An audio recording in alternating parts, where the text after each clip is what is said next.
여러분 안녕하십니까? 국민의힘의 대선 후보 단일화 과정에서 이 김문수 국민의힘 대선 후보에게 이 한덕수와 단일화를 강요하면서 자, 이 한덕수에게 마치 무리에 주라. 한덕수에게 대선 후보 자리를 주라 하는 듯이 이렇게 비춰지고 있습니다. 자, 이러다 보니까 지금 김문수 후보가 반발하고 있고 자기 당에서 배출한 그리고 정식적인 절차를 거쳐가지고 정통성 있는 후보에게 지금 무소속 후보 보고 당의 대선 후보를 주라 하는 이런 것 자체부터가 이게 당이 제대로 지금 역할하지 못하고 있다. 자, 지금 거기에 지도자가 권영세, 권성동인데 이 자들이 지금 한덕수에게 이 당의 대권 자리를 주고 그래서 나중에 내각제로 개헌을 하려고 하고 있고 한덕수도 기본적으로 지금 이재명을 막는다가 기치가 아니라 내각제 개헌, 내각제로서는 안 했지만 개헌을 중심으로 지금 본인이 딕텐트를 치겠다 이렇게 밝히고 있습니다. 자, 이런 가운데 계속해서 김문수 캠프 쪽에 또는 후보 쪽에 압박을 놓고 있다 이렇게 비판을 받고 있는 자, 이 권영세, 권성동이 강요와 업무 파괴죄로 고발이 됐습니다. 자, 이 진격의 변호사들이라는 변호사 단체가 있습니다. 거기 대표 변호사인 이하성 변호사가 자, 이 권영세와 권성동을 강요와 업무방해죄로 고발했습니다. 고발장입니다. 바로 자, 강요와 이 밑에 보면 제명이 강요와 업무방해, 피고발인은 권영세와 권성동. 자, 이게 지금 권영세와 권성동은 기본적으로 지금 그 한덕수를 매개로 해가지고 자, 그래서 이 내각제 개헌을 하려고 한 것이다. 내각제. 이거 뭐 여야 구분도 없이 형, 동생 하면서 그래서 돌아가면서 자, 이 당권을 쥐고 그리고 지금 대한민국 정체성을 흐리려고 하는 세력들. 지금은 내각제보다도 아주 분명한 대통령제 중심으로 해서 대한민국 지키는 작업이 필요해 보이는데 무엇보다도 지금은 대통령의 제왕적 권력보다는 입법부 다수 의석을 가졌다고 해서 지금 이재명이 환경 노릇을 하고 있는 이걸 보고 여기에 브레이크를 걸어야 되는데 계속해서 지금 내각제로 가자 이렇게 하면서 권성동 권영세가 한덕수에게 지금 밀어주고 있는 이런 양상을 보이고 있다 하는 겁니다. 자, 그러자 이 고발장을 소개한 사이트 글에서 소반 글에서 이렇게 적고 있습니다. 자, 김문수 후보는 단일화를 자유통일당 정광훈 후보나 무소속의 황교안 후보가 먼저 해야 된다. 그래서 세력을 키우고 난 뒤에 한덕수 후보와 단일화를 해야 김문수 후보의 지지도가 한덕수보다 더 높게 나올 것이고 결국은 김문수 후보로 보수 우파의 대선 후보가 될 것이다. 이렇게 적고 있습니다. 그 권영세와 권성동은 내각제 개헌을 주장하는 자들이고 한동훈과 한덕수는 임기를 3년으로 하되 개헌을 하겠다고 하나 역시 내각제 개헌을 할 것으로 보인다. 한덕수는 권영세, 권성동의 허수아비로서 하라는 대로 하다가 임기를 마칠 것으로 보이고 추정입니다. 자, 그리고 부정선거와 정복 주사파 척결은 생각지도 못하고 있다. 얼마나 심각한 이념체제 전쟁인지도 모르고 있다. 이렇게 말하고 있습니다. 자, 한덕수는 지금 만나서 조언을 듣고자 하는 사람들이 민주당의 원로인 정대철, 손학규, 정세균, 이낙연 같은 자, 이 좌파 원로들을 만나서 손을 내밀고 있으니까 이런 자가 어떻게 보수의 대표가 되는 대선 후보라고 될 수 있나? 이렇게 묻고 있습니다.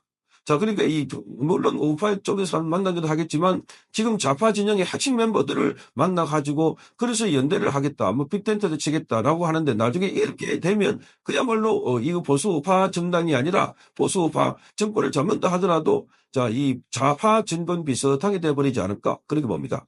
자, 윤석열 대통령이 실패한 우린도 대선 후보 때부터 민주당의 원로인 이정찬이나 김한길 이런 사람들을 멘토로 조언을 들으면서 대통령이 된 이후에도 인사들 모두 이런 사람들의 의견을 듣고 인사를 한 걸로 보이는데 그래서 보수 우파의 원로들을 만나서 조언을 들어야만 제대로 된 보수 우파 정당이 될 수 있다는 겁니다.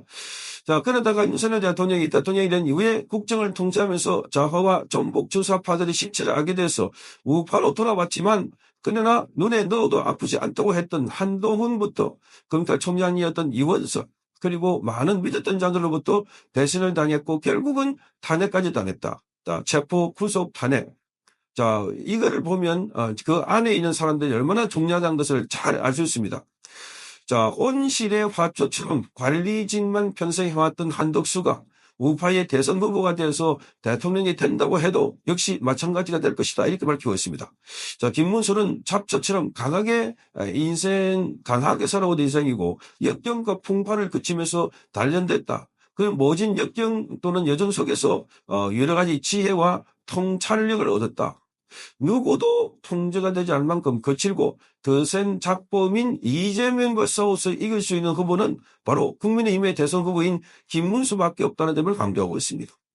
자, 그러니까 지금 이 이재명과 싸워서 지금 선거도 이기게 되겠지만 이기고 난 이에도 자, 이 민주당을 컨트롤 또 제어 맞설 수 있는 사람은 김문수만한 사람이 있을까? 자, 이렇게 묻고 있는 겁니다.